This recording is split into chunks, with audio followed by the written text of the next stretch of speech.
another week of Gacha news. And what did that bring you? Back to me. What's up guys, Ironcane here. If you didn't get that reference, it was a tease for a pretty big story pertaining to Marvel. And of course, we have various other titles to talk about too, even ones I'm personally hyped for, so we hope you'll enjoy them as well. Now, y'all know the deal. Like the video if you enjoyed the content, subscribe to stay up to date at everything we do here at 5-9, and let us know in the comments if you're excited about any of the stories we've talked about in today's episode. Without any more delay, let's get into the first episode of July. Damn, it's July already? Man, where'd the time go? Oh yeah, stories. My bad. Let's get into it. Netmarble's newest entry in Marvel mobile titles, Marvel Future Revolution, is finally up for pre-registration. The game was originally teased last year and seemed to be pretty ambitious, with the mobile title being advertised as an open-world action RPG. So like, Genshin Impact but with Marvel characters, dude? Count me in. The game will feature real-time action-based combat with iconic characters like Iron Man, Spider-Man, Captain America, Doctor Strange, Black Widow, Captain Marvel, Star-Lord, and Storm available at launch. Each character's moveset is unique, with someone like Spider-Man swinging around using various web-based attacks, whereas Iron Man can fly and deal damage from afar with long-range options at his disposal. To control each hero, players use a virtual D-pad along with buttons. If you prefer controllers, Netmarble has said that they were looking to implement control support sometime in the future, so that option will be available later on as well. In terms of content, there seems to be plenty to go around.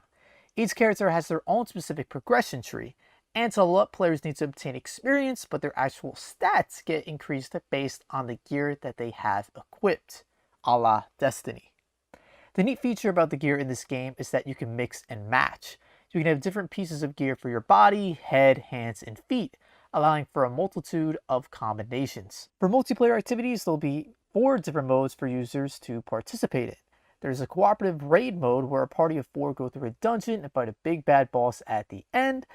A mode called Special Operations where players compete to either be the last team alive or to save the most civilians.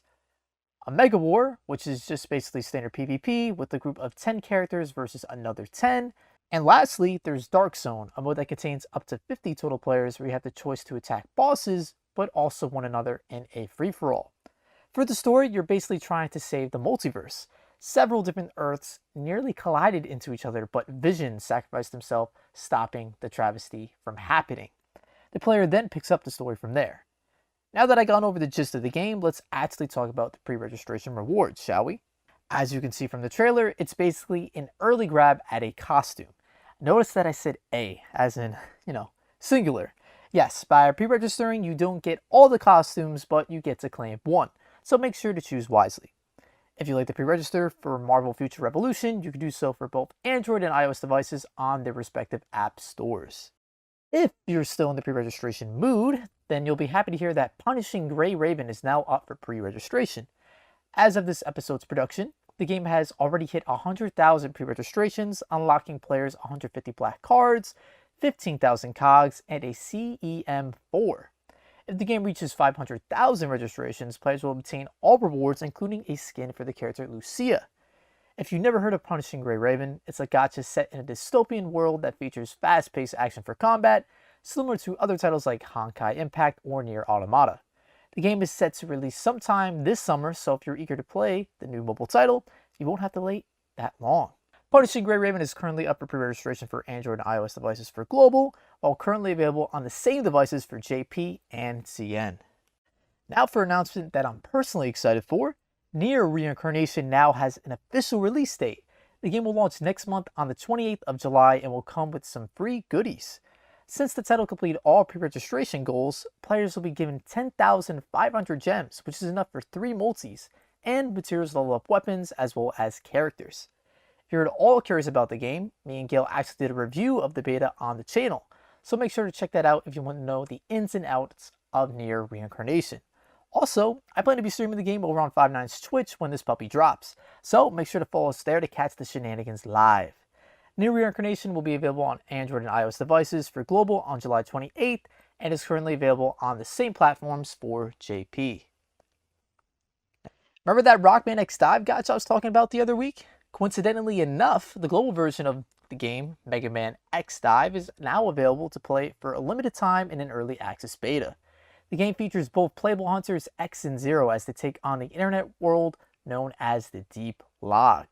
For gameplay, expect all the authentic dashing, jumping, blaster, and saber abilities of the series past, with new automatic aiming and 360-degree shooting. There's brand new recreations of classic characters to collect in the game's gallery, S-tier weapons to obtain, exciting bosses to fight, and there's even a co-op and versus mode. If you're a Mega Man fan or you have a soft spot for 2D platformers, this title is a must-play. Unfortunately, it appears that there isn't an iOS version at this time for the beta, but those with Android devices can participate if you're in the States. It doesn't look like those in Canada have access, sadly. Mega Man Xdive will be available on Android and iOS devices for global when it releases in the near future, with the early access beta being playable only on Android at this time in the States.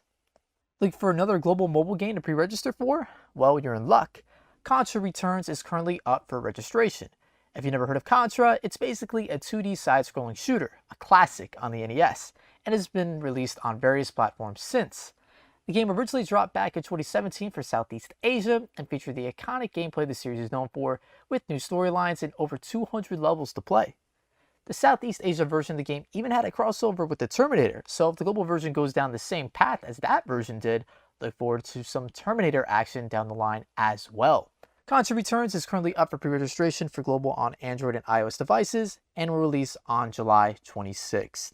As one new gacha goes up for pre-registration, another goes up to gacha game heaven. Sword Art Online Memory Defrag is confirmed to be shutting down. The game servers will be open until August 30th of this year, and as of yesterday, players will no longer be able to purchase memory diamonds. That being said, if you still have any memory diamonds or items on your account, you can still use them until the 30th of August. The mobile title was described as a 2D action RPG inspired by classic arcade beat-em-ups. So if that sounds interesting to you, why not give the game a try before you lose the chance? Sword Art Online Memory Defrag is available on Android and iOS devices for global and JP until the 30th of August. If you recall, in a previous episode, we reported on a story about Call of Duty Mobile receiving a collaboration with Girls Frontline.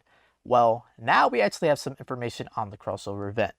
As you can see from the graphic, the collaboration isn't going to be anything crazy, just basically gun skins featuring characters from Girls Frontline. But hey, I think it looks pretty clean. Global players don't get too excited though. As it stands, this collab appears to be a CN exclusive, with no word of it coming to any other version of Call of Duty Mobile. That being said, you could always get the trusty VPN out to flex on other CN players. Anyways, Call of Duty Mobile is available on Android and iOS devices for global, CN, and KN, with the Girls Frontline collaboration currently exclusive to the CN version.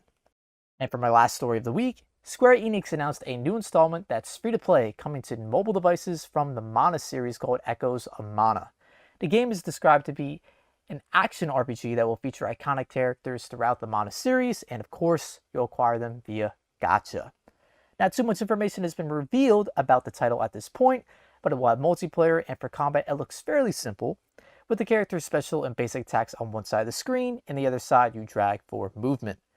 And other news surrounding the series, it'll be getting a new console title and even an anime, so if you're a Mana fan, you'll be eating pretty good right about now. Echoes of Mana will be available for Android and iOS devices worldwide when it launches sometime next year in 2022. While I ponder whether Mana is pronounced Mana instead, I'll hand things over to Sly to close us out for the week. Take it away, bro. It's the same as potato and potato. It's correct either way, but thanks for hurting my head. Anywho's, back to the news. Now that the fake collab has come to an end, it's time for the next collab on Puzzle & Dragons. This time, it is the Samurai Showdown collab. Take this opportunity to acquire some characters from the series such as Cham Cham, Nakaruru, and Iroha. The event lasts until July 11th, so be sure to do the event while it is here. Since we are at the end of the month of June, it is also time for the next Godfest. This Godfest lasts another 5 more days at the time of the recording, so it will end on July 5th. Would I recommend summoning on this Godfest? Probably not. Rates aren't too high for the GFEs, and the pool isn't all that great, so best to just wait for another Godfest. Pasio is having new visitors from the Unova region, Ingo and Emmett.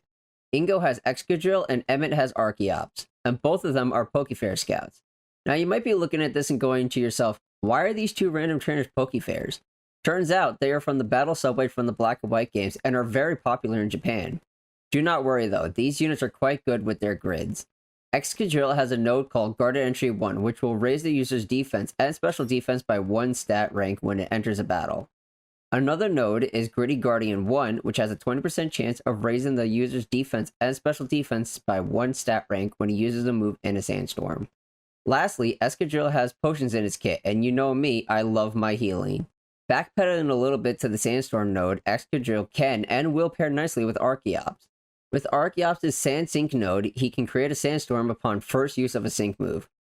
In addition to this, Archeops has Sand Blaster 5, which powers up sync moves during a sandstorm. Pair that with Stone Edge Critical Strike 2, where the move Stone Edge will deal more damage if the move is a critical hit, and Archeops will be doing a lot of damage, with Excadrill being a fantastic tank and support. You know who else got a buff from these two? Cynthia and Garchomp. Lastly, Mewtwo is finally getting his grid, and boy did he get the justice he deserved. He got Brain Teaser, which powers up the user's moves the more the target's special defense has been lowered. He also naturally has Critical Strike 3 in his grid, so pair that with Critical Strike 2 Lucky Skill, and Mewtwo will be hitting like a truck. He also has Psychic Honor Roll 2, which raises the chance of lowering stat values with the additional effects of moves. In addition to these 3 Pokemon, it will also be the next daily region rotation. This time, it is the Unova region, so break out those Unova teams to gain BP for awesome rewards. Not much happening on Grand Cross this week, as the only new event added to Japan and Korea was the Gother Final Boss Legend difficulty. It's not worth farming to be honest, as it can be quite the hassle. The team I was able to clear it with was the one Escanor, Goddess Liz, and Blue Lilia, with Marmus backline for extra HP. Whereas over on Global, they will be receiving the final boss event for Darriere and Monspeed. Setting sail with One Piece Treasure Cruise, we now have the new Sugo Fest Legend, Ace vs Akainu. And boy is this legend amazing. Both are high tier units in their own right, but Akainu is just another tier above Ace. Akainu's captain effect is boost attack of driven and powerhouse characters by 5 times, their HP by 1.5 times, boost the chances of getting quick orbs, and inflicts enemies with burn for 4 turns that will ignore debuff protection after each turn you take damage. In addition to boosting the chances of getting quick orbs, Akainu's sailor ability makes all quick orbs beneficial for all units. So if you have a non-quick unit on the team, and you have a quick orb for their slot, it will still be beneficial to that unit as if it were their own type orb. Alongside this unit, we have the End of an Era event. In this event, game points to gain various rewards such as gems, cotton candies, and other materials, as well as a free Whitebeard unit. With this whole Paramount War and Flame celebration going on, there is a special login bonus where you can receive up to 30 gems, as well as other various items. We also received the special SNS campaign rewards, which is 60 gems, so be sure to log in now to claim them. Lastly, the exchange shop lineup for the month of July is here. The units available for 400 coins are Legend Smoker and V2 Snake Man Luffy. Luffy is a fantastic pickup if you do not have him, as his special will deal 100 times the character's attack and typeless damage to all enemies that will ignore damage negating abilities and barriers, while changing all orbs into matching orbs and amplifying the effect of orbs of all characters by 2.5 times for 1 turn. Wrapping up the news this week will be Dragalia Lost. Summer has now started in Alberia, and it's an exciting start. We have Summer Alex, a Flame Bow unit, who is a Scorch Rend bot. By this, I mean she can keep up Scorch Rend on an enemy, which is a fantastic support unit for Galileo, who can also inflict Scorch Rend. Pair one or both with the Scorch Rend Punisher Wormprint and watch the damage soar. We also have the final Reborn Gala Dragon and Gala Reborn Nidhogg. Being the same as the other 4 Gala Reborn dragons, nothing has changed in his kit except what element he benefits. Units that benefit the most off of strength, so Gala Shell or Linnea, will have a great buff from Nidhogg. Moving forward with the Trials of the Mighty schedule, we have the return of Chthonius, who grants the convictions and devotions for Gala Alex. And above all else, the new Wormprint we received with the start of this Toll of the Deep event, Super Soaker Androids, is one you will want to have.